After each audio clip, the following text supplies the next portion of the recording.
Ser ou não ser? Eis a questão. Que é mais nobre para a alma?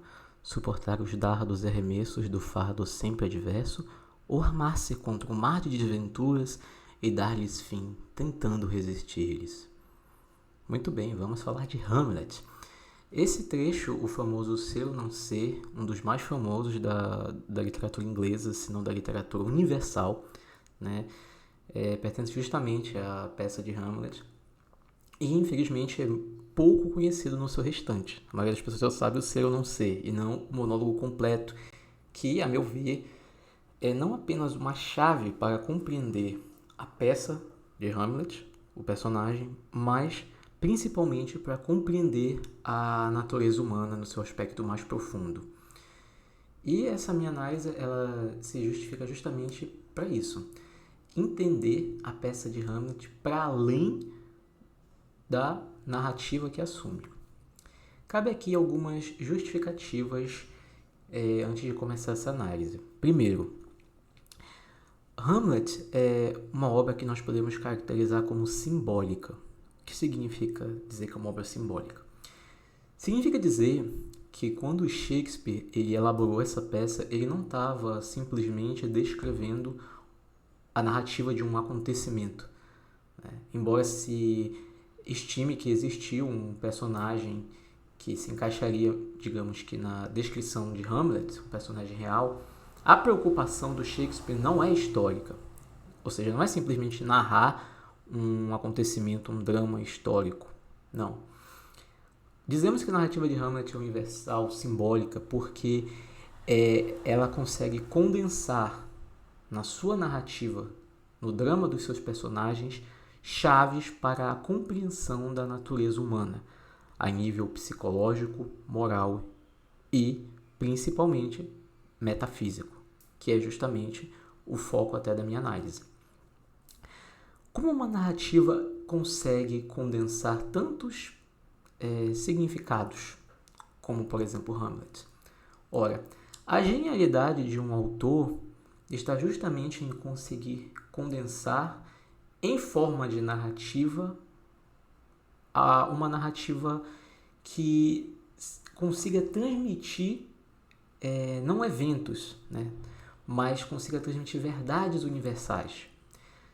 Isso é perfeitamente possível quando a gente consegue compreender, por exemplo, a Divina Comédia, né, não apenas como uma narrativa em forma de poema de um homem que viaja pelas 3 instâncias do cosmos até chegar ao paraíso, mas quando a gente enxerga aquilo como uma jornada da alma humana. Da mesma forma, a jornada de Hamlet é também a jornada da alma humana. E aí as coisas começam a ficar estranhas, porque numa primeira leitura de Hamlet, a narrativa toda assume o sentido de a realização de uma vingança, o que não é lá muito cristão. E quando a gente consegue investigar historicamente que o próprio Shakespeare era possivelmente, quase com certeza, católico, as coisas ficam bem mais estranhas de se relacionar. Vale a pena observar, né, inclusive sobre isso, que Shakespeare era muito provavelmente católico quando nós analisamos os temas das suas peças, e a gente investiga que naquela época, no período da Rainha Elizabeth I, havia uma grande perseguição aos católicos. Nós conseguimos compreender que para fugir de ser perseguido, ou seja, fugir de ter as suas peças censuradas e não publicadas no teatro inglês, Shakespeare ele condensou muitos temas, não apenas da doutrina católica propriamente, mas da cosmovisão católica da natureza humana nas suas peças em forma de narrativas, para que elas pudessem chegar ao público. E a beleza de uma narrativa simbólica é que ela chega à nossa alma sob a ótica de uma narrativa humana, mas ela desabrocha como a semente da parábola do Evangelho em uma miríade de frutos. E essa talvez seja a beleza, né, de uma obra literária com sentido universal. Bem, como eu havia dito, Hamlet, numa primeira leitura, pode se reduzir a simplesmente um drama de vingança. Vamos resumir a peça. nós temos o príncipe Hamlet, que chega ao seu reinado, né, da Dinamarca, e ele descobre que o seu pai morreu em circunstâncias muito estranhas e suspeitas, uma vez que era um homem de muita saúde.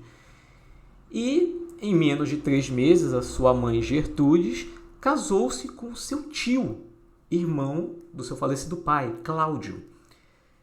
E tudo isso já chega de forma muito estranha para Hamlet. Entretanto, as coisas começam a ser esclarecidas logo no início da peça, quando 3 dos seus amigos, entre eles o famoso Horácio, comunica a Hamlet que eles tiveram a visão de um espectro que era muito semelhante à figura de seu falecido pai. Hamlet fica curioso com esse evento e ele vai até o local para testemunhar a aparição deste espectro. Esse espectro aparece de fato a Hamlet, na figura de seu falecido pai, com uma aparência um pouco mais sombria. E esse espectro revela a Hamlet que ele não morreu de causas naturais, mas foi assassinado, envenenado pelo seu próprio tio, num ato vil. E que, através disso, para tomar o poder do reino da Dinamarca e também as mãos de sua mãe Gertrudes. O espectro pede então que Hamlet o vingue e, ao mesmo tempo, salve sua mãe das mãos do facínora Cláudio. Bem, toda a peça, então, é o descortinar do plano de Hamlet para se vingar de seu tio e, ao mesmo tempo, retomar a coroa do reinado da Dinamarca. No entanto, cabe aqui uma grande observação para invalidar a narrativa de que é uma simples vingança.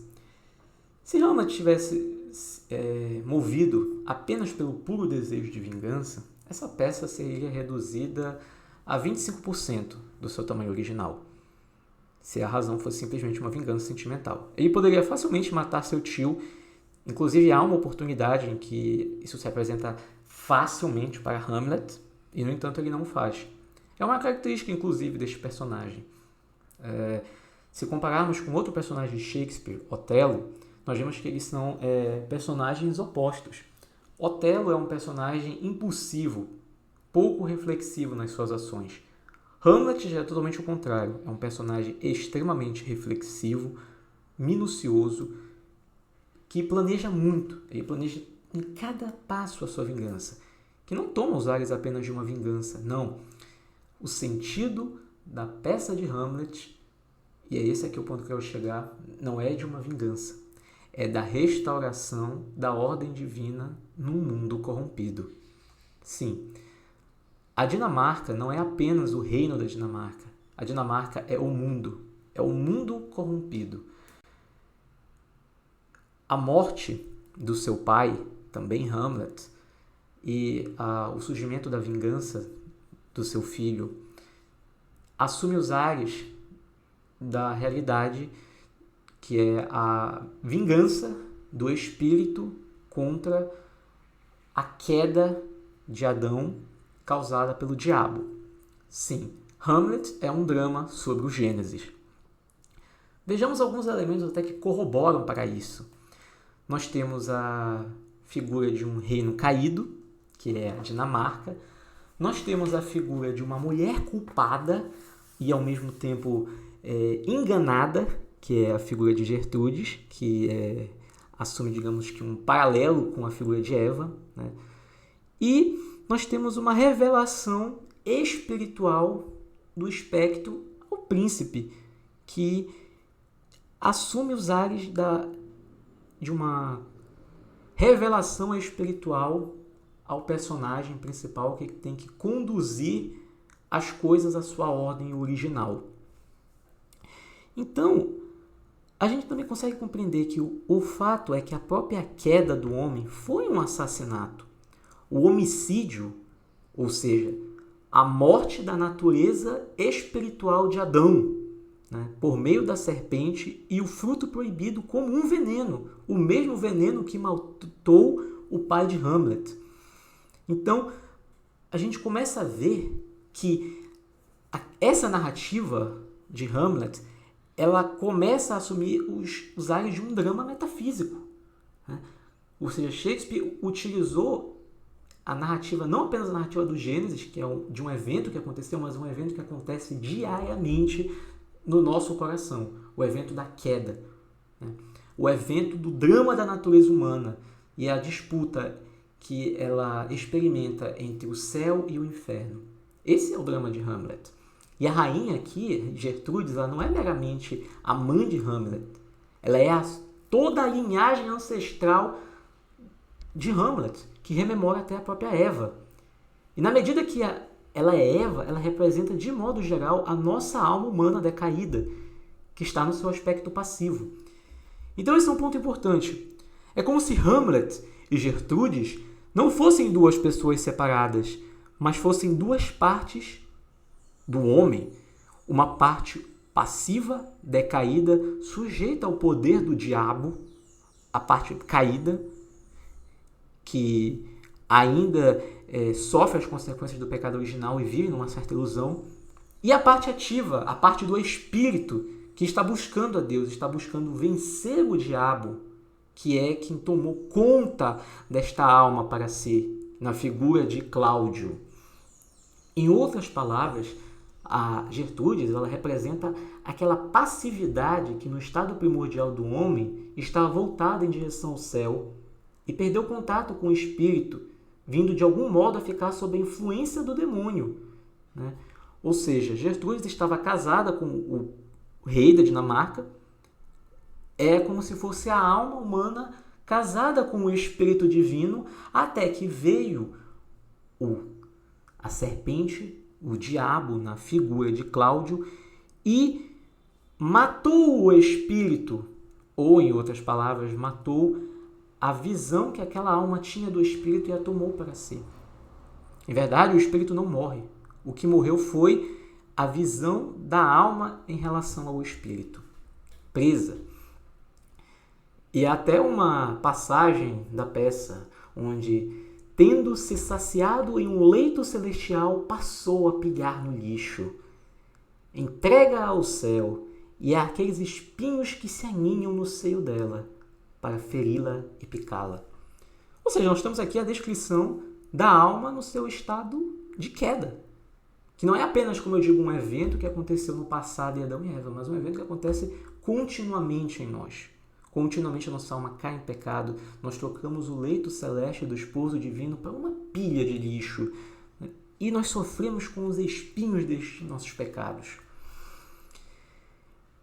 Nesse ponto, Hamlet ele chama para si, então, a responsabilidade de personificar esses espinhos, né? E a gente pode até concluir que ele faz isso com a esperança de despertar a consciência da alma, ou seja, a consciência da sua própria mãe, Rainha Gertrudes, de que ela havia acalmado para poder dormir. E aqui cabe até um esclarecimento. A nossa alma não é inocente. A Rainha Gertrudes, na peça de Hamlet, se nós pararmos para analisar bem, não é uma inocente ingênua. Por quê? Vejam bem, o fato de que ela estava assim, inclinada a se casar com um homem menos de 3 meses depois da morte do seu marido, que era irmão deste mesmo homem, torna as coisas muito suspeitas. E um monstro, né? Esse homem é um monstro. E ainda que ela desconhecesse o caráter original desse personagem, que é o Cláudio, digamos que ela praticou um auto-engano. Porque essa é a característica da nossa alma humana. Nós nos enganamos.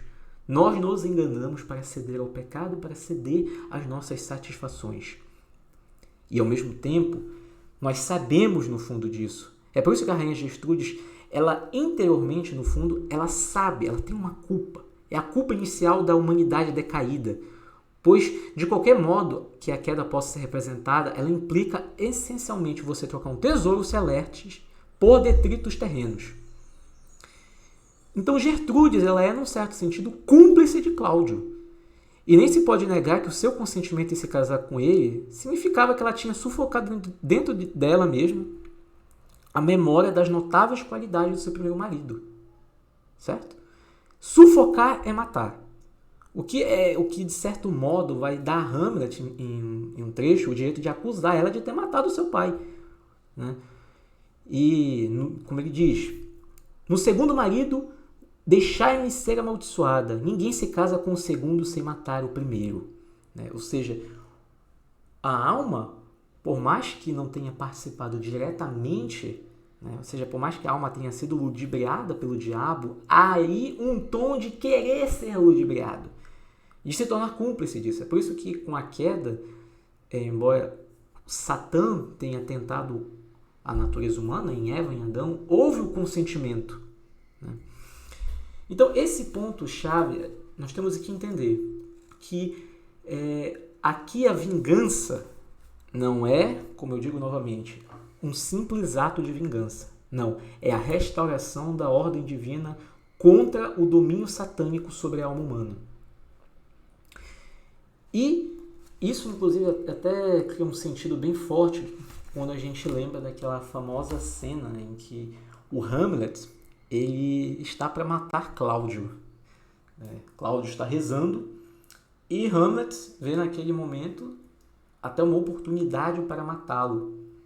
Só que normalmente ele pensa, eu não posso matá-lo agora porque ele está rezando e se eu simplesmente matá-lo agora, ele vai para o céu. Alguns veem nesse trecho um exemplo da frieza da vingança de Hamlet, um personagem que quer mandar o outro para o inferno. Mas eu digo o seguinte, Hamlet não é tão burro, gente, pelo amor de Deus. Né? É impossível ter o pensamento de que um homem mau, um homem que matou outro homem friamente, por um ato que ele está rezando, se você matá-lo, ele vai para o purgatório. É absurdo pensar nisso.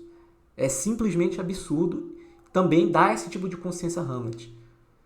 Então, por que Hamlet não matou naquele momento? Qual é a verdadeira motivação psicológica? Muito simples.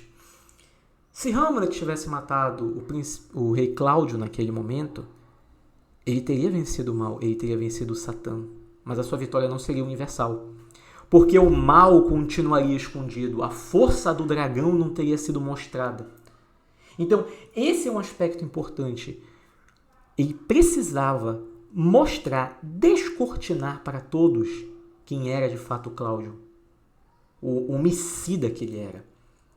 Num sentido mais profundo, não se vence o mal sem que ele mostre a sua verdadeira faceta.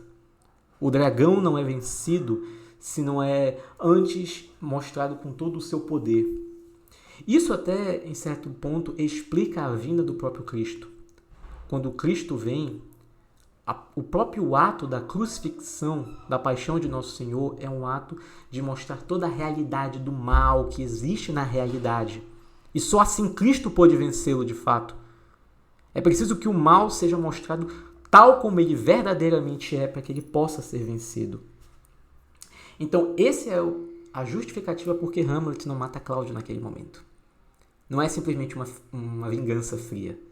Hamlet não era tão idiota assim. Pelo amor de Deus, ninguém é tão idiota assim. Contudo, o homem decaído ele vai se encontrar entre duas perfeições. É uma que é situada no passado, ou seja, a perfeição de Adão, no seu estado primordial, e a outra no futuro, uma que pode ser alcançada através da redenção.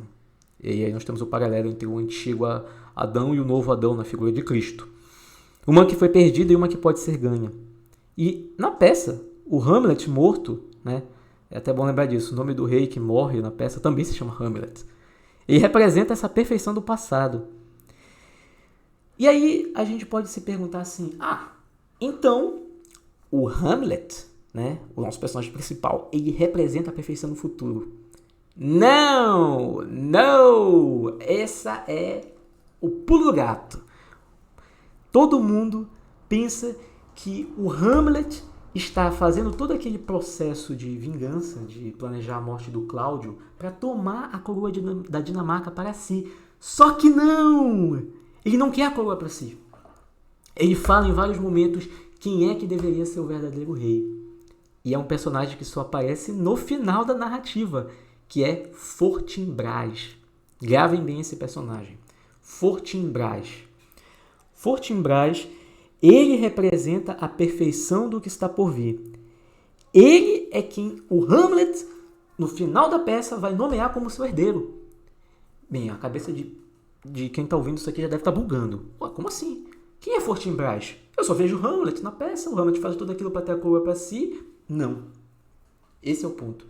O Hamlet ele tem perfeita consciência, inclusive dos seus pecados. Né?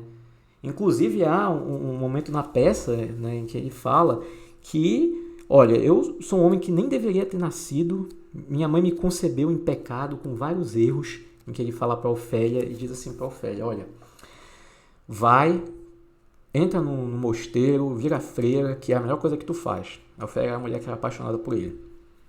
Então o Hamlet é um cara que ele tinha muita consciência dos seus pecados. Ele é justamente aquele estado humano em que o homem ele toma consciência do seu pecado. E ele sabe que ele não vai se tornar perfeito por si mesmo. Não, ele vai apontar a perfeição, ele vai preparar o terreno para a perfeição que vem na figura de Fortinbras. Quem é Fortinbras? Né? Fortinbras ele é um personagem que ele representa um reino perdido, né? Que foi conquistado ainda na época do pai do Hamlet, e ele é a representação da restauração da ordem. E é bem interessante observar como, em algumas peças do Shakespeare, ele cria um personagem que não atua na peça, que não aparece diretamente na peça, mas que exerce um efeito nos personagens, um efeito de uma figura nos personagens. E esse efeito é justamente o quê? O efeito de uma figura próximo à santidade. Nós temos isso em Macbeth, né, quando Macbeth mata o rei, que tinha um ar de santidade. No entanto, ele só aparece praticamente em 1 ou 2 atos da peça. Esse é um dos pontos importantes para se apontar. Muito bem. Vamos aqui ao próximo ponto.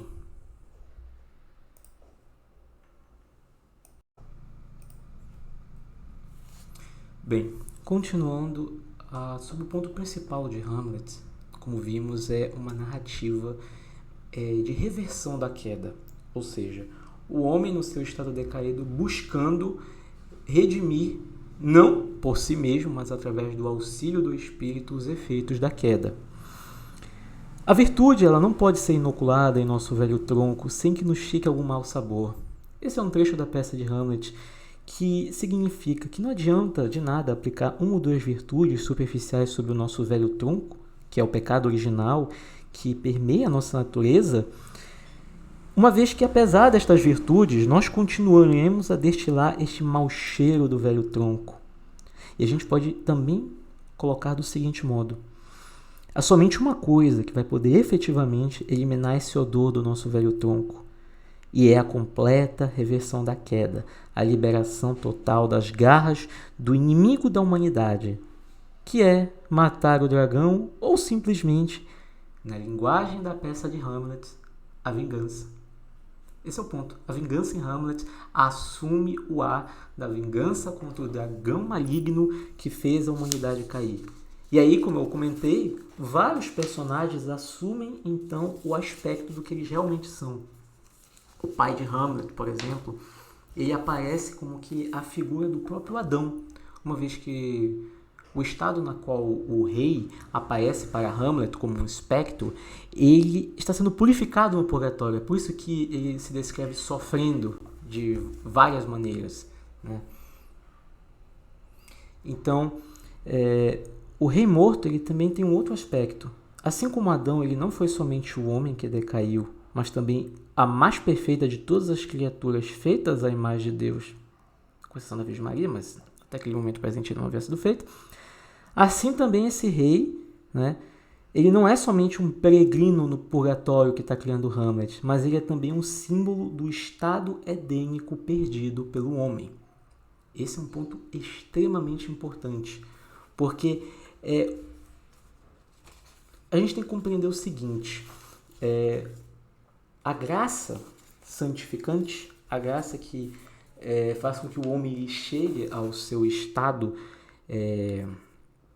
de união com Cristo, em certo sentido, ela pressupõe que o homem ele vai ter alcançado antes a perfeição humana, a perfeição do estado edênico, a perfeição de homem. Isso é figurado também na Divina Comédia, quando Dante ele chega no cume do monte do purgatório. Nesse ponto ele alcança a perfeição humana e ele vai entrar no paraíso, ou seja, ele vai entrar na vida da santidade. É bem interessante a gente compreender esse ponto para entender que a busca de Hamlet, de vingança, é também uma realização da sua integração de perfeição humana. Mas, como disse anteriormente, de que adianta o homem conseguir conquistar essa perfeição humana se ele continua sendo aquele velho tronco, né? O Shakespeare tinha muita imaginação para saber que uma alma no purgatório ela está, por definição, preocupada com o senso de magnitude das suas imperfeições. E esse espectro que aparece para Hamlet ele vai descrever os crimes asquerosos cometidos nos meus dias de natureza. É um trecho interessante. Ou seja, esse rei ele vai unir em si as duas faces de Adão, a face da perfeição humana e a face de pecador. Porque a sua condição como alma no purgatório significa que ele já se salvou e está seguindo o seu caminho para o paraíso. E é por isso que a Igreja Católica ela fala das almas do purgatório como animae sanctae, almas santas. Contudo, a gente tem que ter consciência do seguinte: o homem medianamente piedoso ele está consciente da existência do demônio, mas de fato, se não em teoria, ele imagina mais ou menos o demônio como inofensivo e tem uma pequena ideia da extensão da sua própria subserviência a ele. Nós vivemos assim. Em geral, ele está extremamente sujeito à ilusão da neutralidade.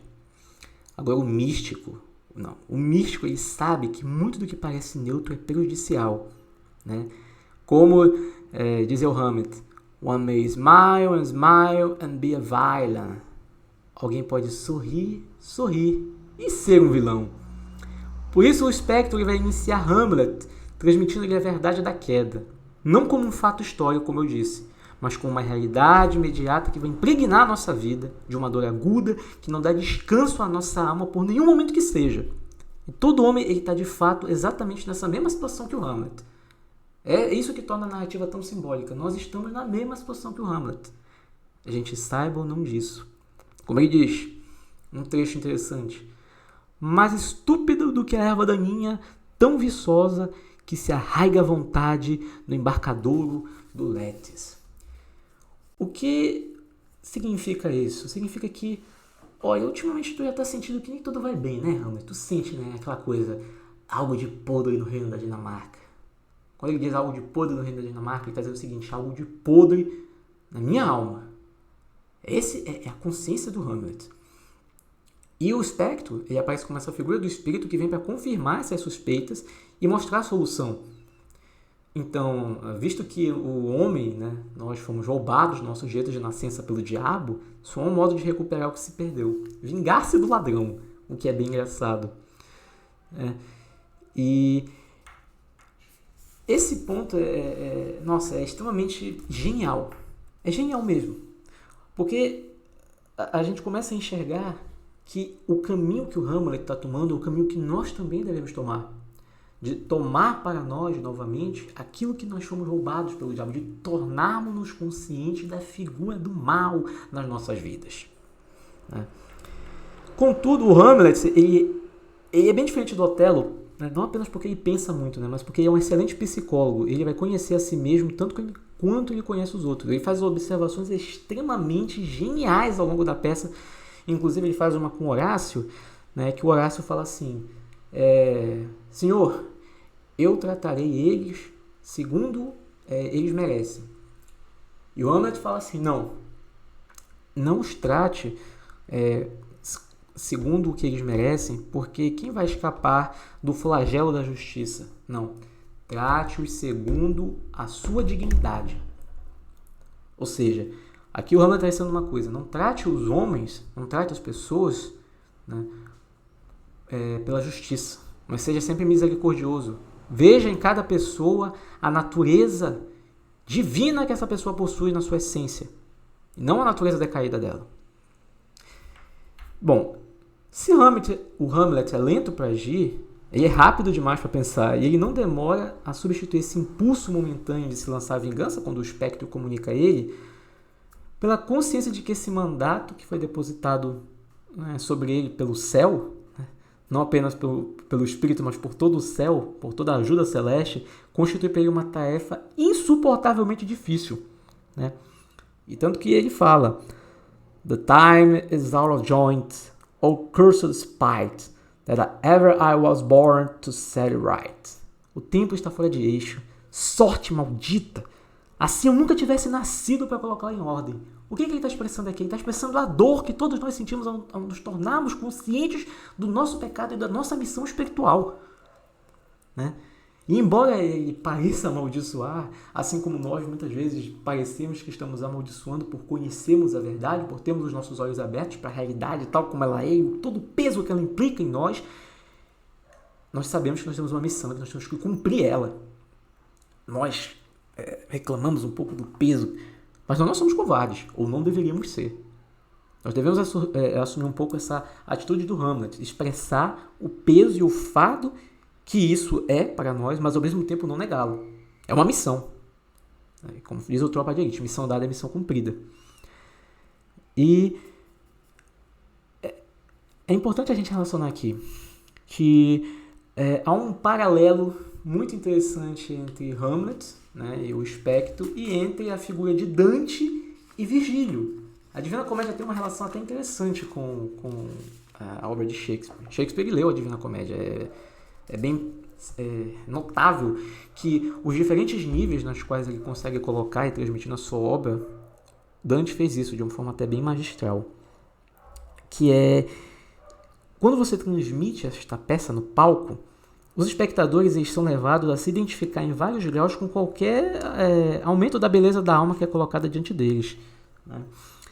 E o que nós vamos percebendo ao longo da obra é uma gradual elevação e aprofundamento da nossa própria receptividade em relação à verdade do crescimento espiritual, né?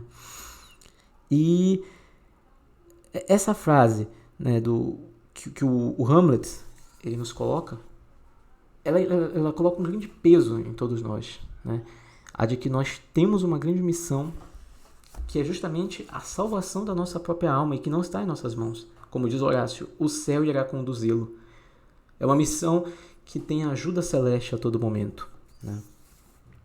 E bem, há vários pontos também que a gente vai começando a se esclarecer. O famoso monólogo do Hamlet é sensacional pelo seguinte. O que é esse famoso monólogo que ele fala? Ser ou não ser? Eis a questão. Aqui o que o Hamlet está discutindo não é simplesmente a tomada de uma decisão, que é matar ou não Cláudio. Nesse ponto, ele está fazendo todo um discurso metafísico da natureza da humana e a tensão que ela experimenta na realidade, né? O que é suportar os dados arremessos do fardo sempre adverso ou amar-se contra o mar de desventuras e dar desfim tentando resistir. É a oscilação que nós sentimos entre a passividade total diante dos acontecimentos, suportando as dores da realidade dos acontecimentos tal como eles são, para nos tornarmos mais fortes e mais duros, e ao mesmo tempo agir, não ficar inerte. Então, quando o Hamlet ele expressa essa frase, ele não está dizendo que nós devemos optar por um ou por outro, mas que nós vivemos nessa tensão, ora agindo, ora passivo. Porque nós não podemos chegar num estado totalmente ativo e totalmente passivo diante da realidade. Há momentos em que é preciso agir e há momentos em que é preciso calar. E a grande dúvida é saber quando tomar a atitude certa. E ao longo desse monólogo, o Hamlet vai fazendo várias observações como a tentação do suicídio. Ele é muito tentado por isso, por conta desse sofrimento que a alma dele sente, assim como a alma de todos nós sente esse sofrimento. O sofrimento de que é um peso muito grande essa jornada. E, no entanto, ainda que tentado pela tentação do suicídio, Hamlet ele é inteligente o suficiente para fazer a observação. Olha, seria tentador tomar esta decisão, mas como eu não sei o que me espera depois do sono da morte, isso põe suspensa a minha decisão. E encerra falando aquela famosa frase: de todos faz covarde a consciência. Porque, no fundo, as empreitadas, as ações, elas são paralisadas pelo pensamento da consciência. Ao mesmo tempo que isso afasta dele a tentação do suicídio e que esclarece para ele, o coloca mais lúcido diante da questão humana, de que é preciso aguentar esses sofrimentos, pois nós não sabemos o que nos espera depois, e tomar esse tipo de atitude inconsequente pode levar a consequências desastrosas, ao mesmo tempo revela o grande problema dele. Quando esse pensamento vai se transformar em ação? Quando a minha ação será perfeita? Quando esta vingança, quando esta vitória sobre o mal vai ter alcançado o seu cume, o seu ápice, e a alma poderá ser redimida? Quando eu poderei salvar Gertrudes? Ou seja, como eu poderei resgatar essa alma do diabo? E a solução que Hamlet propõe é extremamente interessante e genial com paralelos bíblicos. Bem, continuando. Como é que Hamlet, então, ele vai conseguir proceder com esse planejamento de vingança? Durante a peça, o Hamlet planeja encenar, por ele mesmo, uma peça, onde ele vai escolher os atores e encenar essa peça para o rei, para a rainha e para toda a corte. E essa peça é justamente sobre um assassino do rei. E é muito engraçado que ele escolha esse método. Primeiro, porque o seu significado mais profundo é o seguinte: o melhor modo de você mostrar a verdade para uma pessoa não é contar a verdade diretamente, mas é construir uma narrativa, mostrar essa narrativa e deixar que a pessoa se impregne daquela narrativa de forma passiva. Foi assim que o profeta Natan fez com o rei Davi quando ele tomou a mulher do rapaz lá, até me esqueci o nome. Então, o Hamlet decide fazer esse processo.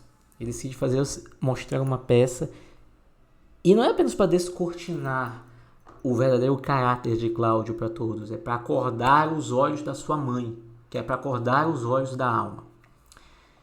E nós pensamos, como é que o Hamlet vai fazer isso? Porque a escolha de atores para fazer esse tipo de coisa realmente soa muito estranho. E aí que o Hamlet ele tem a sua maior sacada. Vou me fingir de doido. Vou fingir que eu tô doido. Tanto que durante a peça, vários personagens vão se questionando. Hamlet, ele tá realmente doido ou ele tá fingindo? O próprio Cláudio, ele tem essa dúvida. Ele é o primeiro e talvez o único que tem essa real dúvida. Será que ele está fingindo mesmo? Tanto que ele manda o Guildenstern e o Rosenkreutz, acho que é Rosenkreutz, ficar vigiando ele. E o Hamlet, ele tem perfeita noção disso.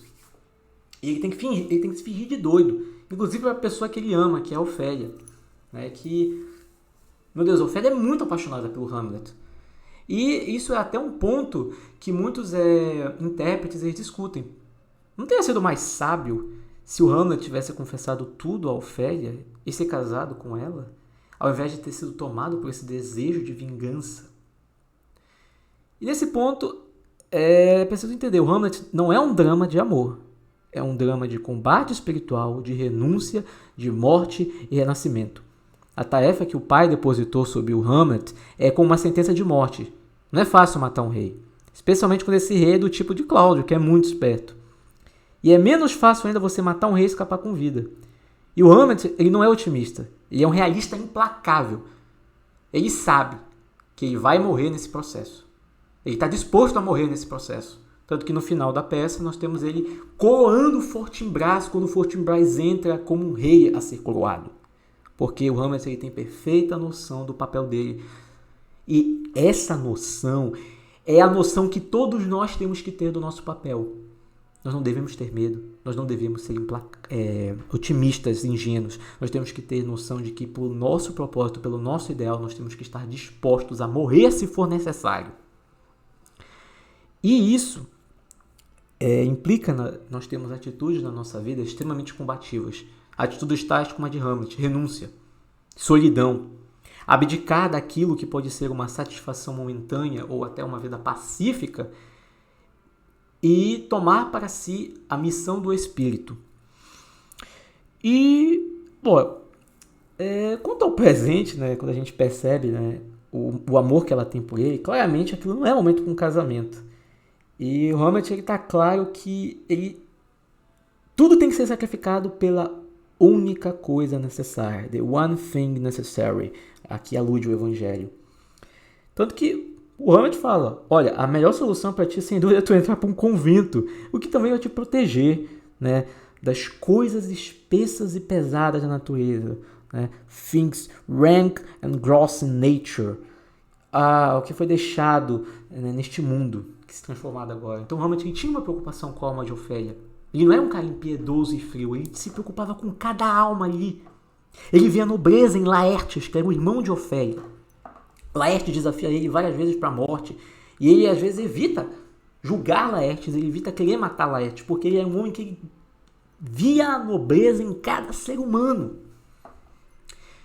E se ele abdicou de uma vida de prazer, é porque ele estava consciente da sua missão espiritual, e ele não se importava com a opinião alheia, ele não se importava de estar isolado. Ele é um homem que abraçou a solidão para a sua missão. Tanto que se fingir de louco é o que? É aquilo que São Paulo nos alude. É loucura. A cruz é uma loucura para aqueles que não entendem. É como o rei Davi dançando diante da arca, que parece um louco. O julgaram. Mical, a sua esposa, né, julgou quando ele estava louvando a Deus. E existe um sentido dessa loucura espiritual. É o que aparece como loucura para o mundo, traz esse isolamento para o personagem. Traz esse isolamento de que ele é dotado de uma missão, de uma consciência que ele sabe que ninguém mais vai entender e todos o tomarão como louco, mas tudo bem. Que me tomem por louco, que me tomem por um bobo, que é até melhor, assim eu posso agir melhor, assim as minhas ações elas não vão ser como que julgadas pelo mundo, elas serão julgadas tão somente pelo Espírito. E é claro que nesse processo o Hamlet ele acaba testando alguns personagens na loucura dele, né? Ele precisa saber até certo ponto quem é confiável, se a própria mãe dele é confiável, quanto a mãe dele tinha consciência desse pecado. E a própria Ofélia, em vários momentos ele quer saber o quanto a Ofélia está comprometida ou não com uma possível farsa neste reino. A gente não pode esquecer que durante a peça o pai dela, o Polônio, era um oficial que é de muita confiança do rei Cláudio. E que, por mais que esse oficial não tenha participado diretamente da morte do pai dele, ele era um oficial de alguém que é representante do Satanás. Tal é assim muitas vezes na vida. Muitas pessoas servem ao mal, por mais que elas não tenham uma consciência declarada disso. Basta fechar os olhos. Basta não pensar muito no seu próprio papel e você já estará servindo ao mal. Então, realmente, ele tem que testar isso. É claro que ele é tentado pela Ofélia, não no mau sentido, mas ele sofre essa dor no coração. Ele fala, fraqueza, teu nome é mulher. Frailty, thy name is woman. Ou seja, ele reconhece essa necessidade dele, mas também ele quer confirmar que existe esse paralelo, não da Ofélia propriamente, mas do paralelo da mãe dele, Gertrudes, com Eva, e que ele também tem essa herança. E o que se coloca na cabeça de Hamlet quando ele vê Ofélia é a própria mãe dele. Ele pensa, será que esta mulher é como a minha mãe? Será que ela vai fechar os olhos para o mal e se entregar a este mal? Ou será que ela vai ter coragem para ver a verdade tal como ela é? Né? E esse sentido, né, em que o Hamlet ele até fala para Ofélia ir para o convento, o Shakespeare, mais uma vez, ele deixa que esse significado profundo da peça venha à superfície sobre esse disfarce da loucura do Hamlet. Vamos entender. A primeira parte do processo de realização espiritual consiste na descida aos infernos. Isso aparece no Inferno de Dante, que é a descida às profundidades mais ocultas da nossa própria alma. Por quê? Porque devemos primeiro tomar consciência do significado do pecado original. A descida aos infernos, em Dante, em Hamlet e em nós mesmos, é nós tomarmos consciência de todas as possibilidades maléficas que jazem, quase que insuspeitas, dentro de nossa alma. Por isso que o Hamlet fala brincando que posso me considerar um homem medianamente honesto. Ou seja, É aquilo que que parece aos homens como superficial, é o homem tomar consciência de que eu sou capaz dos maiores males possíveis. Eu posso não ter matado ninguém, mas jaz em minha natureza aquilo que é mal, aquilo que é maligno. E eu sou capaz das piores coisas possíveis, se não for a ajuda do Espírito. Então, essa tomada de consciência é o que o Dante faz no Inferno de Dante também. Quando ele desce nas profundezas do inferno e vai vendo os pecados figurados simbolicamente, ele também está tomando consciência desses próprios pecados na alma dele e está purgando também esses pecados. Ele está tomando consciência. E quando aquilo vem à claridade, o homem ele se torna consciente de que existe um mal que pode dominá-lo e ele não pode se deixar dominar por esse mal. Mas na Divina Comédia, a descoberta dessas piores possibilidades da alma humana, elas são tratadas separadamente. O Dante vai descobrindo aquilo no inferno, mas ele vem a purgar aquilo propriamente no purgatório. Já em Hamlet, essas coisas acontecem meio que simultaneamente. Ao mesmo tempo que tem a consciência, a tomada de consciência, isso vem seguido de uma confissão, quase como de uma absolvição. Então, quando o Hamlet ele vai realizar esse assassinato do Cláudio, ele vai alcançar não somente o fundo do inferno, mas também o cume da montanha do purgatório. Porque a vingança, nesse sentido aqui, é a purificação. Tá difícil entender? Vamos lá. Vamos lembrar do poema de Dante. O Dante ele vai descer até as profundezas do inferno, onde o diabo habita. Depois que ele vê o diabo com Virgílio, eles vão lá descendo e eles são, de repente, teleportados. De repente eles saem do fundo do inferno e entram no começo da montanha do purgatório. Aqui a gente não tem que ligar muito para a geografia física. Nós temos que entender o sentido espiritual. Quando o homem ele toma consciência daquilo que pior ele pode realizar, é que aí ele está dotado para se abrir à vida espiritual. Ele pode iniciar a sua etapa purgativa. E com Hamlet, com o ápice desse momento sendo a morte desse pecado na sua alma, na figura de Cláudio, ele alcança essa redimissão que é a entrada no purgatório. Não a santidade, mas, como eu disse, a Igreja Católica já considera as almas do purgatório como almas santas. Só ainda não foram totalmente purgadas. E isso que a mística denomina de descida aos infernos é a descoberta justamente dessas inclinações pecaminosas da alma, que eram então desconhecidas. E o Shakespeare vai tratando disso ao longo da peça dele, em várias peças, não apenas Hamlet, mas em Otelo, Medida por Medida, A Tempestade, né? E a gente volta àquele ponto que quando o Hamlet ele vê o Cláudio rezando, ele está a ponto de matar ele, ele se refreia bem na hora, né? E como ele fala, matar Cláudio nesse momento de oração seria o mesmo que mandá-lo para o céu. Isso seria prêmio e não pagamento. Seria prêmio e pagamento e não uma vingança. Então, para ser uma verdadeira vingança, tem que mandar ele para o inferno. Então aqui a gente tem aquele exemplo de uma ação de grande importância pode ser paralisada por essa excessiva atividade mental, né? Como ele diz no seu solilóquio, novamente. E assim o tom original de resolução fica enojado com o pálido vômito dos pensamentos e empreitadas de grande amplitude e importância, considerando isto desviam seu curso e perdem o nome de ação. Ou seja, ele deve agir, mas ele sente que não é o melhor momento de agir. Quando é esse melhor momento para agir? Quando é o melhor momento para descortinar este mal, né?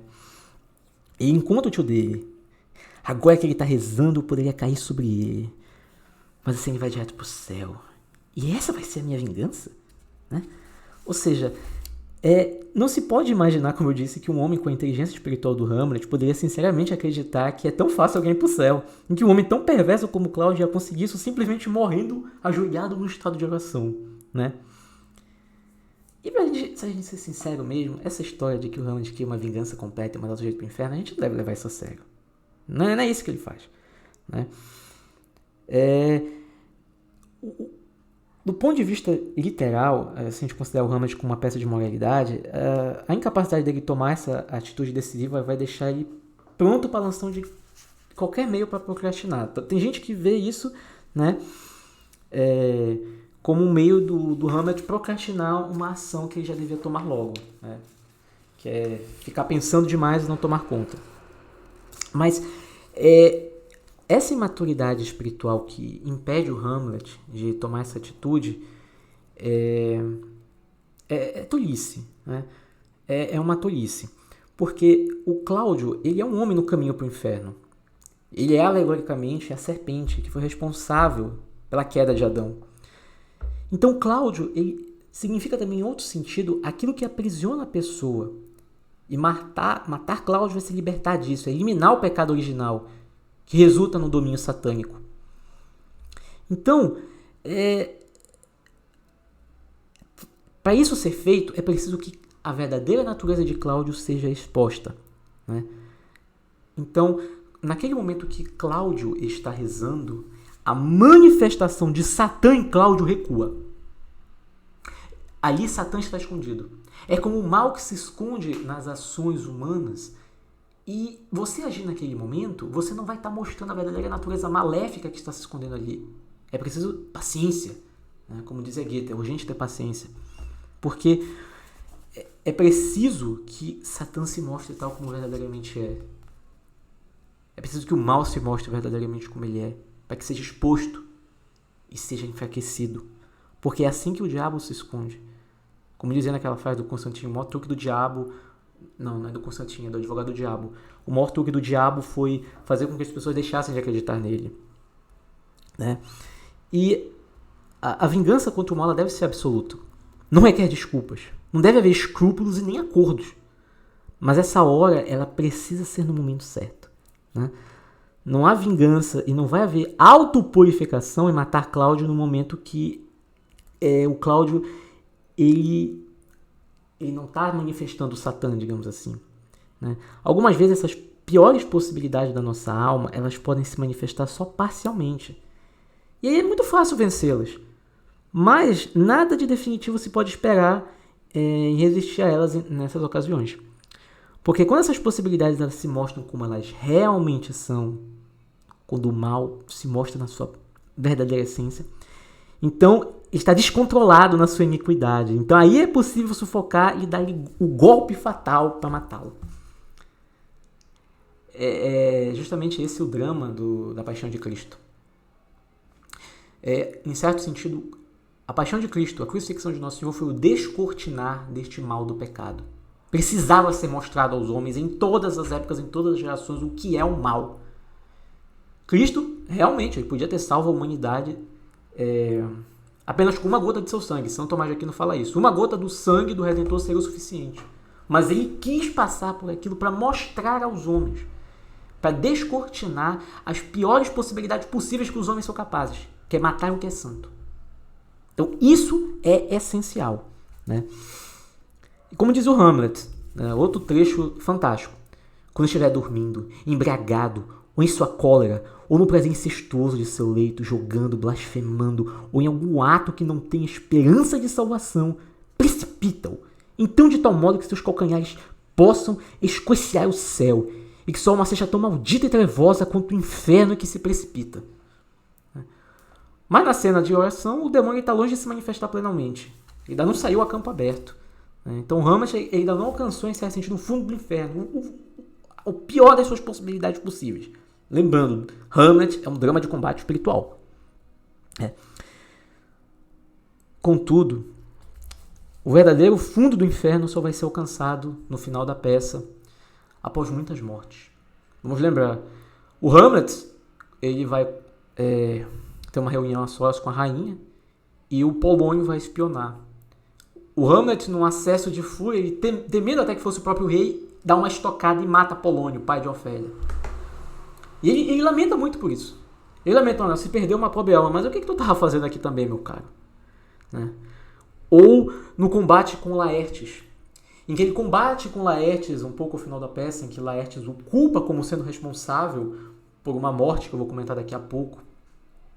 E o Hamlet reconhece: eras um bom homem, Laertes. E a própria Gertrudes vai morrer, infelizmente. Por quê?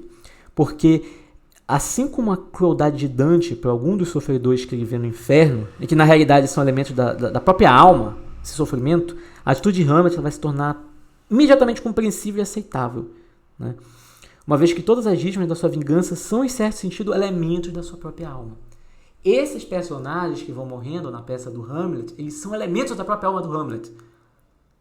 Essa que torna a narrativa toda simbólica e rica. Que Shakespeare consegue construir os personagens não apenas como um drama de uma narrativa, mas como parte da sua própria alma. Assim como Dante, na Divina Comédia. Dante é a nossa alma e Virgílio é a razão humana. E Beatriz não é apenas um amor da sua juventude, mas é a própria graça divina que o guia durante a sua vida. E assim como existem prolongamentos do mal. Os espiões, que é o Rosencrantz e o Guildenstern, que o Cláudio manda, são extensões do mal, prolongamentos do mal, né, de Cláudio. Como existe na realidade. Existem pessoas, situações que não são o diabo, propriamente, na nossa vida, mas elas são como que instrumentos de tentação, instrumentos que querem nos fazer cair. Instrumentos de queda. Então é bem interessante quando nós começamos a analisar Hamlet em torno disso, né? Falando até daquela cena em que o Hamlet ele mata Polônio, né? Ele vai confrontar a sua mãe, né? E a mãe, ela instintivamente ela vai equiparar o filho dela à consciência e procura mantê-la à distância, porque é assim que a alma sente quando ela está chegando perto de tomar consciência dos seus pecados. Ela não quer tomar consciência, né? E a presença do Polônio significa um sentido espiritual. É a presença, é a determinação da alma em ser cínica, né? As primeiras palavras da rainha para o Hamlet, que se referem a Cláudia, é assim: olha, Hamlet, tu ofendeste demais teu pai. Mas quando a espada do Hamlet ela atravessa o corpo de Polônio, está aberto o caminho para que a consciência atravesse a máscara de autojustificação da alma. Vamos entender. Vamos lembrar da cena. Hamlet está com a rainha e o Polônio está escondido atrás da cortina. O que simbolicamente representa isso? Quando a alma ela é confrontada com o espírito, com a consciência espiritual, ela tem a tentação de ser cínica. Ela tem a tentação de se esconder através de um véu, que é a cortina, que é representada por Polônio. E é a rainha tentando se sair. Não, olha, eu acho que tu tá sendo injusto com o Cláudio, eu acho que tu tá sendo coisa... Mas o Hamlet é incisivo. Não. Tu tá te deitando com um incesto, né? Porque é irmão do marido dela. E quando ele estoca Polônio, isso simbolicamente representa a consciência matando essa autojustificação, esse auto-engano. Olha, não tem mais engano. Toma consciência do teu pecado. A própria espada é um símbolo da verdade que atravessa essa cegueira insensata. Né? Como a gente lembra do Evangelho, Cristo aparece como uma espada. Eu não vim para trazer a paz. Eu vim para trazer a espada e o fogo. Porque é a espada da verdade, é a espada que corta a alma. Nesse sentido, Cristo ele é a espada que vai cortar a tua alma e tirar aquilo que é lixo. Matar Polônio significa matar essa parte da nossa alma que quer ficar cega, que quer ser insensata, que quer rejeitar os pecados. E a dor que a rainha sente é a dor que a nossa alma sente ao nos tornarmos conscientes do quão grave nós estamos no pecado. Esse é o grande sentido da morte do Polônio. Essa concretização, né? E existe toda uma preparação no teatro de Hamlet, que as pessoas elas vão querendo que a verdade seja descoberta. Interiormente, nós queremos, no fundo, que a claridade venha até nós, né? E é bem interessante que a rainha ela se torna mais consciente, né, depois desse processo, né? Quando vê o corpo do Polônio, que ato mais precipitado e sangrento, né? Porque o Hamlet ele está a princípio aterrorizado. Qualquer pessoa com a sensibilidade que ele tinha, não é pouca coisa ter matado por engano um homem que é relativamente inocente, né? Um homem que além disso é o pai da mulher que ele ama, que é a Ofélia.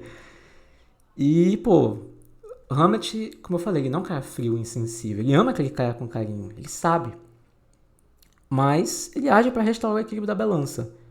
E já que é imperativo que se leve a sério, o Hamlet deve buscar convencer a mãe dele naquele momento que ele não é louco, que ele está apenas fingindo, né? E tanto quando ela fala aquilo, ele dá aquela estocada nela com palavras. Quase tão ruim, boa mãe, quanto matar um rei é casar com o irmão dele. Almost bad, good mother, has killed his king and marry with his brother. Então, até a construção do teatro do Shakespeare é genial. A gente percebe aí que o modo como ele constrói a peça é o modo como a própria alma vai se conhecendo.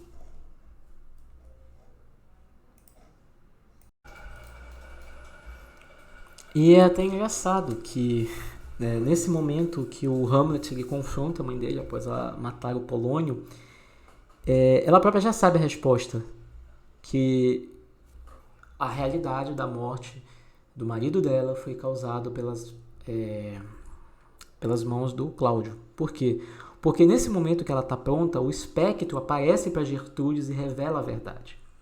Ou seja, nesse momento em que há a morte da autojustificação da alma por engano, ela está pronta para a revelação do espírito. E ela fala para Hamlet, ela toma consciência, ela já sabe a resposta. Tanto que ela pergunta, foi o rei seu pai de fato assassinado não por uma serpente, como nos contaram, mas por um homem? E o Hamlet vê que já não há mais necessidade de dizer o nome do homem, ela sabe já que foi Cláudio. Então ele simplesmente encobre a sua pergunta quando ele fala, esta é a minha palavra. That is my word. Para a verdade, não há discursos propriamente. Quando algo é verdade, basta-se ela. Ela própria se revela. E é até engraçado quando ele está com o corpo lá do Polônia, ele fala de uma forma meio irônica, mas lamentando. Tu, miserável, temerário, louco, intrometido, adeus. Eu te tomei por tua melhor parte. Toma teu destino. Descobriste que estar muito ocupado é um pouco perigoso. Do you find that to be too busy is some danger? Essas pequenas palavras elas revelam uma grande verdade sobrenatural. Primeiro, eu te tomei por tua melhor parte. Quando Hamlet fala isso, ele está sintetizando o modo dele de enxergar os homens. Te tomo pela tua melhor parte, ou seja, eu vou confiar que você é aquilo de melhor que você pode ser. Assim como ele fala para Horácio, não trate essas pessoas segundo como elas merecem, mas segundo a sua dignidade. Segundo a dignidade que provém do céu até elas. Contudo, nem sempre essa atitude do Hamlet vai resultar na salvação do personagem, né? Tanto que quando ele fala, descobriste que está muito ocupado, é um pouco perigoso. Isso nos lembra um pouco a passagem que está Cristo com Marta e a sua irmã Maria. Estar muito ocupado é que as necessidades do Espírito devem estar em primeiro lugar. E quando você ignora as necessidades do Espírito, você está sujeito a se perder nos enganos desta vida, né? E, novamente, o sentido que a peça assume aqui é que todos nós somos Hamlet, todos nós somos esse peregrino que está passando por um processo de purgação, né? E ainda não é a perfeição humana, né? Tanto que existe um momento que o Hamlet ele vislumbra Fortinbras, né? E esse vislumbre vai revelar a Hamlet que um herói dotado com a virtude que ele mais precisa desenvolver, a virtude da ação. Fortinbras é um personagem mais perfeito que Hamlet, embora ele quase não atue, né? E essa cena ela é necessária porque ela assinala um estágio no desenvolvimento do Hamlet, que ao ver Fortinbras ele bebe uma energia para a alma dele, né? Em que ele fala, daqui para frente, que sejam sangrentos meus pensamentos ou de nada valerão. From this time forth, my faults be bloody or be nothing worth. O que significa isso? O que significa a visão de Fortinbras naquele momento e no final da peça ele aparecendo e sendo nomeado como herdeiro de Hamlet?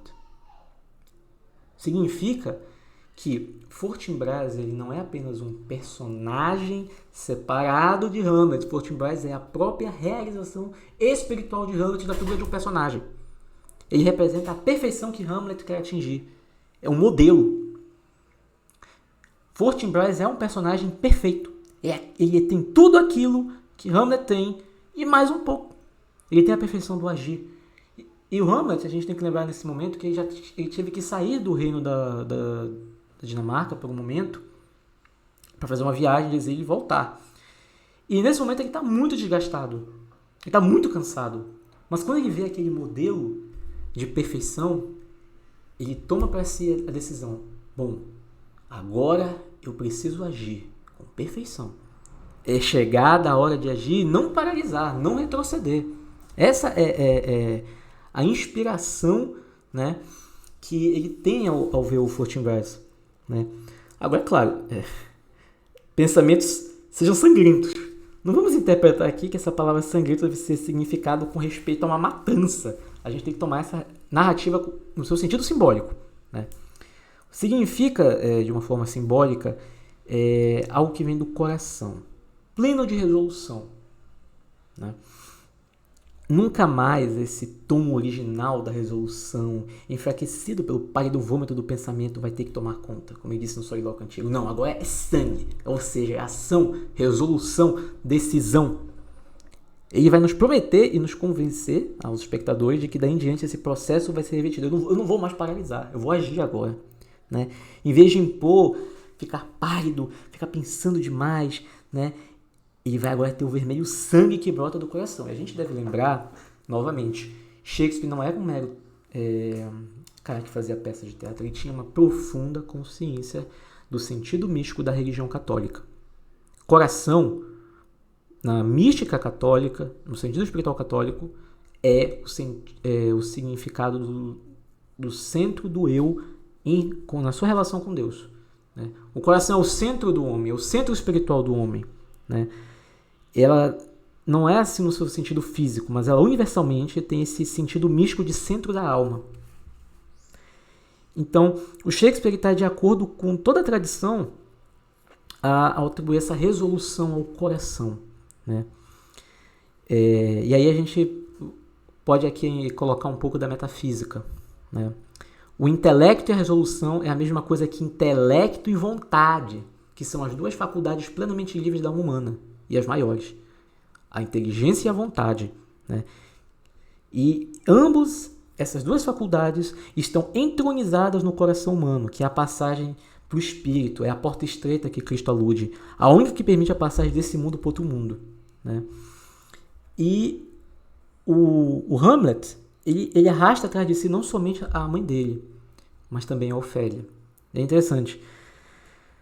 Se Hamlet ele finge a sua loucura, a Ofélia fica louca de verdade. Mas isso nos pega de muita surpresa. Mas não é difícil imaginar a razão. A Ofélia é uma mulher apaixonadíssima pelo Hamlet. E quando ela vê esse amado aparentemente louco, né, ela perde totalmente as estribeiras, digamos assim, né? Mas num significado espiritual mais profundo, ela teve mais ganhos que perdas. A gente, claro, não pode tomar literalmente o suicídio, né? A Ofélia se suicida, né? Ela se afoga, né? Um pouco antes do seu processo de loucura atingir o seu ápice, né? Ela se mata depois disso. Mas a gente não pode tomar isso como uma atitude literal, né? O suicídio é uma coisa rejeitada, mas temos que ver o ganho espiritual que ela teve simbolicamente. Ela seguiu o desejo de Hamlet, em certo sentido. Entrar para um convento, uma vez que a loucura dela é um refúgio no qual ela renunciou a toda a mundanidade. Então, se afogar na água assume aí um sentido simbólico. A água como espírito, ela se entregou totalmente ao espírito. Não se casou com ninguém, se tornou noiva do espírito, né? E tanto que para ela somente ela fala uma coisa que há somente duas categorias de pessoas, os mortos e os agonizantes. Ela fala: ele nunca mais haverá de vir novamente? Ele nunca mais haverá de vir? Não, ele está morto. Vai para o teu leito de morte. Ele nunca mais haverá de vir novamente, né? Então a Ofélia ela tinha muita esperança e paciência. Ela fala, precisamos ser pacientes, né? E há uma cena extremamente simbólica antes dela se matar, no qual ela vai distribuir umas flores, né, para as pessoas. Ela vai dar uma flor para o Laertes, para Gertrudes e para o Cláudio. É uma cena bem interessante, ela tem que ser bem construída na peça de teatro. Por quê? Quando ela dá esses presentes, ela não está dando aleatoriamente aquelas flores para cada um deles porque ela acha bonitinho. Cada flor ali tem um sentido simbólico. Porque todas as flores têm um sentido simbólico, elas tentam nos comunicar um significado mais profundo.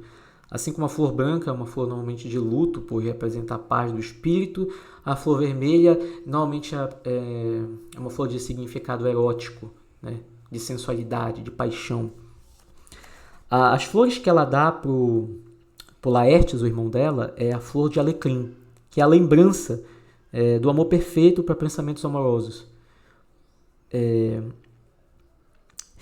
Significa justamente porque ela vê no Laertes um pouco do amado dela. Porque ela ama muito o irmão dela e ama muito Hamlet. Ela vê neles figuras que ainda não alcançaram a perfeição, mas que estão muito próximos disso, né? E quando ela vê Cláudio, né, o rei Cláudio, ela vai dar uma erva doce. E a gente não entende, né? Por que ela dá uma erva doce pro Cláudio? Parece aleatório, mas a erva doce ela é um símbolo da falsidade e da adulação. E ela também dá uma arquilégias, é uma flor específica que ela dá para ele. E as arquilégias são um símbolo do marido enganado e que são apropriadas nesse sentido, já que a esposa dele havia sido seduzida pelo espírito. Ou seja, a gente tem que lembrar que nesse momento da peça, a rainha já tinha consciência de quem é o verdadeiro caráter do Cláudio. Então aí a serpente já estava sendo enganada. É como se fosse aquele plano de Cristo que nem o diabo entendia. Nem o diabo conseguiu entender de jeito que estava se operando um plano da salvação da alma humana. E por fim ela dá uma flor para a rainha, né? Que ela dá uma flor de arruda, né? Ela fala, a arruda para vós, e aqui há algumas para mim. Podemos chamá-la de erva graça dos domingos. A arruda, ela é uma flor que significa arrependimento, purificação, né? Porque ela reconhece na própria rainha uma companheira, de alguém que está percebendo a realidade horrível do mundo, das coisas, e precisa se purificar, né? E ela dá para um cara que está lá, não me lembro do nome dele, mas ela vai dar um cara lá da corte, talvez nem importe muito quem seja, ela dá uma margarida, que também é uma flor que está associada ao símbolo da dissimulação e daquela coisa de você querer ascender socialmente adulando os outros, um pouco semelhante ao Cláudio, mas com um significado um pouco menor. E ela fala assim pro Horácio, o Horácio também está nessa cena: eu gostaria de te oferecer algumas violetas, mas elas murcharam todas quando meu pai morreu, quando ela descobre a morte do pai dela, o Polônio. E a violeta é a flor da fidelidade, porque o Horácio é o único personagem que é fiel ao Hamlet até o fim, que ele confia no mestre dele, né? A Ofélia é uma personagem que ela suscita muitas dúvidas, porque ela está muito serena nesse momento antes dela se matar. Ela encontrou paz nesse refúgio, sem qualquer traço de amargura. E tanto que as últimas palavras dela fala assim que se estenda essa paz a todas as almas cristãs, né? Que ela oferece uma oração pela misericórdia do seu pai e ela renuncia a tudo ao mundo, né? Obviamente no sentido simbólico. E tanto que o Laertes fala, minha irmã ela vai ser um anjo auxiliador no céu, né? E o Hamlet, depois que a Ofélia morre, ele tem um pouco da certeza que ele vai morrer já. Ele tem certeza inevitável da morte, né? Tanto que ele tem aquela famosa cena em que ele pega uma caveira e fica olhando aquela caveira, ele está olhando a morte. E a gente não tem que olhar para aquela cena como se fosse um cara com alguma fantasia pela morte, mas ele estava encarando a morte tal como ela. O memento mori. Lembra-te de que és mortal. Ele tem aquela realidade concreta: eu vou morrer amanhã na execução do meu objetivo, mas tudo bem, né? E até uma cena bem interessante, né?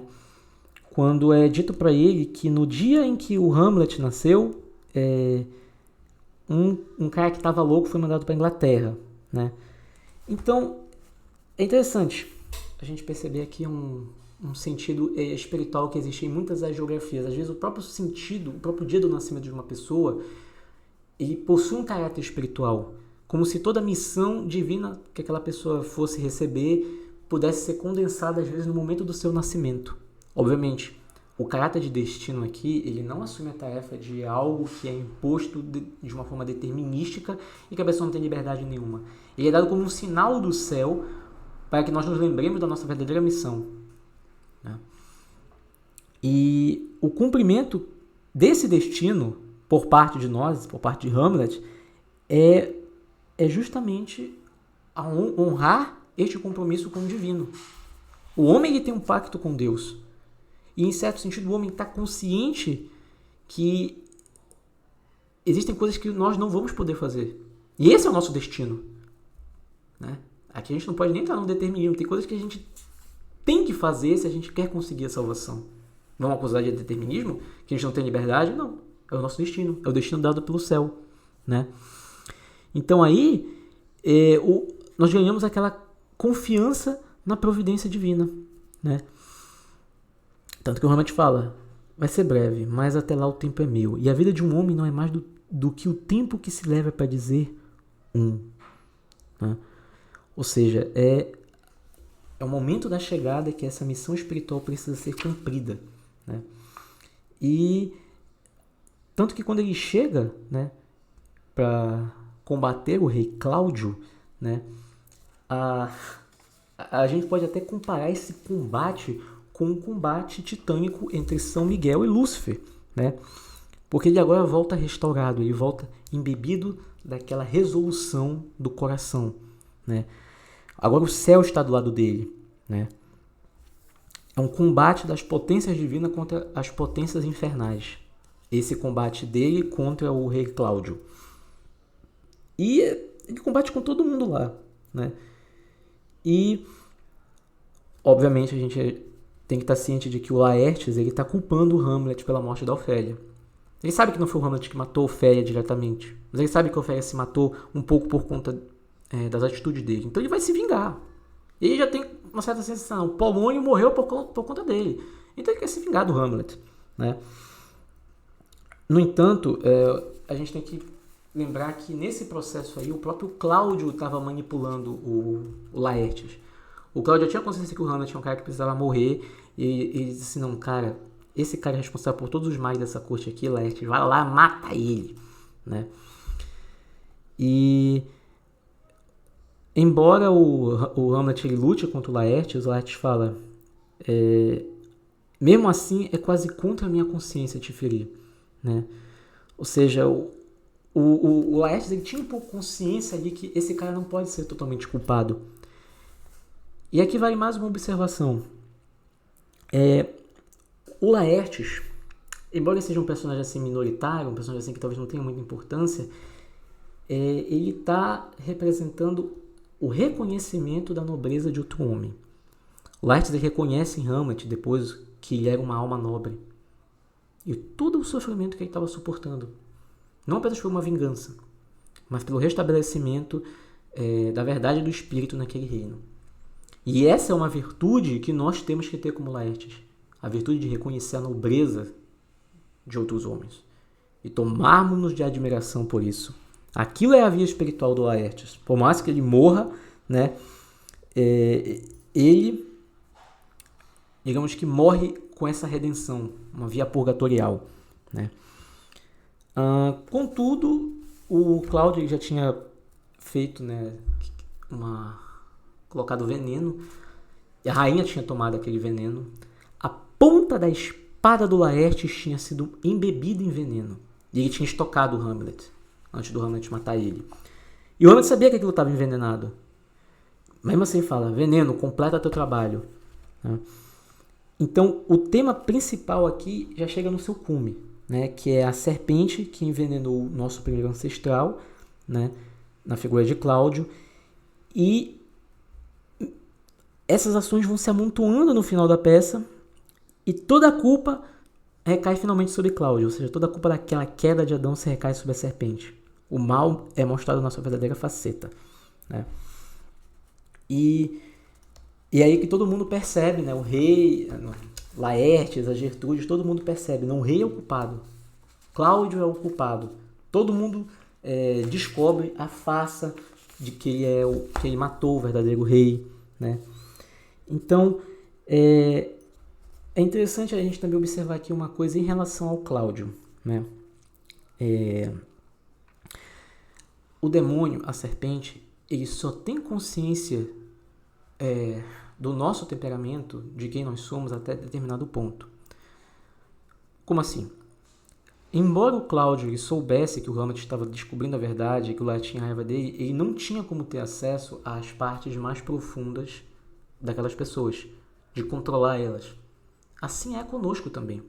O demônio ele tem um conhecimento do nosso temperamento, da nossa disposição psicofísica, das nossas fraquezas psicológicas, do nosso passado, daquilo que dói mais no nosso coração e daquilo que pode mover um pouco o nosso coração. Contudo, ele não tem domínio sobre a nossa inteligência e a nossa força de vontade. Isso significa que ele não tem domínio sobre o nosso coração. Isso significa que ele não tem domínio sobre aquela parte da nossa alma que começa a entrar em contato com o espírito. É por isso que ele não percebe quando a rainha Gertrudes ela tem a descoberta de que ele é de fato um assassino. Então existe uma limitação do poder do demônio, né? E essa limitação ela culmina na derrota do demônio, na derrota de Cláudio, né? E é interessante observar no final, quando o Cláudio está totalmente sem aliados, né? Quando o Laertes ele percebe, né, antes de morrer, que o Cláudio é um filho de uma égua, né? E isso simboliza uma manifestação da justiça divina, né? E ele até fala para Hamlet, olha, o traiçoeiro instrumento está em tua mão, afiado e envenenado. A infame intriga virou-se contra mim. Estou morrendo.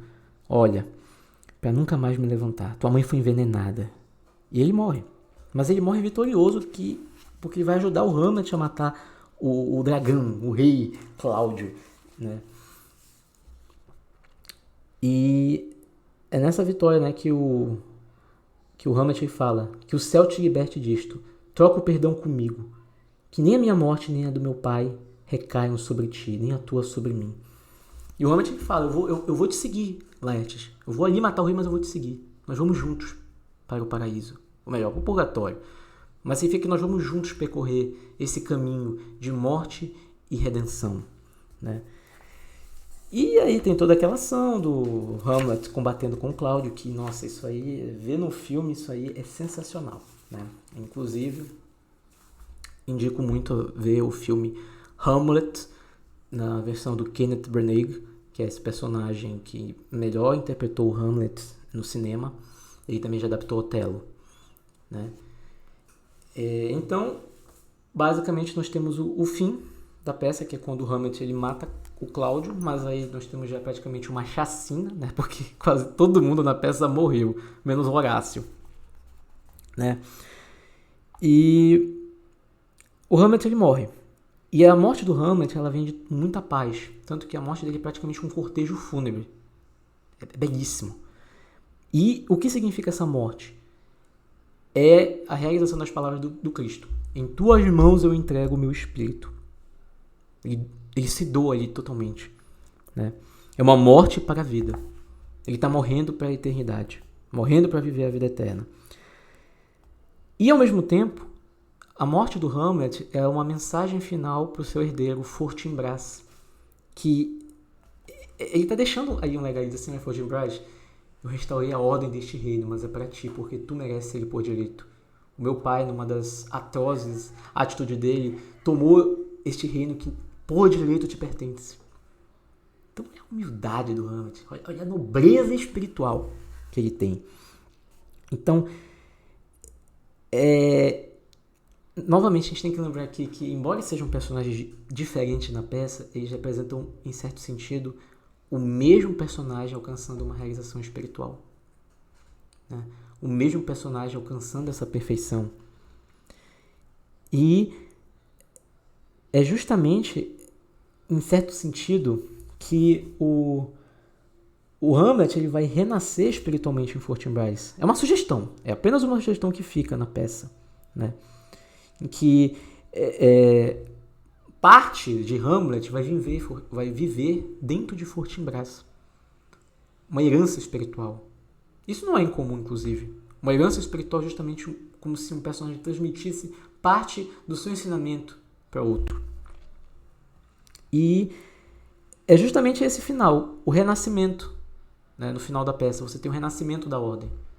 Uma restauração, uma reversão da queda. E é justamente o que o Horácio fala no final, no cortejo fúnebre de Hamlet. Boa noite, gentil príncipe, que voos de anjos o conduzam, cantando para o teu descanso. Então, finalizamos aqui a análise da peça de Hamlet e do seu significado espiritual. Vendo aqui como Hamlet ele representa um personagem de nobreza espiritual muito profunda, a nobreza espiritual que a alma deve adquirir para enfrentar o Satã. E nesse sentido, vale a pena frisar, o drama de Shakespeare, não apenas Hamlet, mas muitos outros, eles estão preocupados com isso, de abrir essa perspectiva para a alma humana, de qual é a sua realização mais profunda, qual é o papel da personalidade humana que nós devemos conduzir a nossa existência, a nossa vida. Claro que Hamlet, a peça, ela toma um caminho, ou seja, o caminho da reversão da queda, o caminho de combate espiritual e de renúncia. Mas cada momento da peça, cada solilóquio, cada decisão de Hamlet nos chama para a nossa própria alma a decisão daquilo que realmente importa que nós devemos tomar. Não devemos nos paralisar diante do nosso combate espiritual. Não devemos, como ele diz, nos acovardar, nos tomarmos por covardes pensamentos, por palidez, mas devemos tomar-nos por sangue. Não sangue de matança, mas o sangue daquele coração que bate e se abrasa junto com Deus, junto com o nosso Senhor. E tomarmos a espada da verdade, a espada do Espírito, como instrumento e como guia para essa realização mais profunda. Porque, como Horácio disse a Hamlet, o céu te conduzirá, o céu nos conduzirá. E é isso.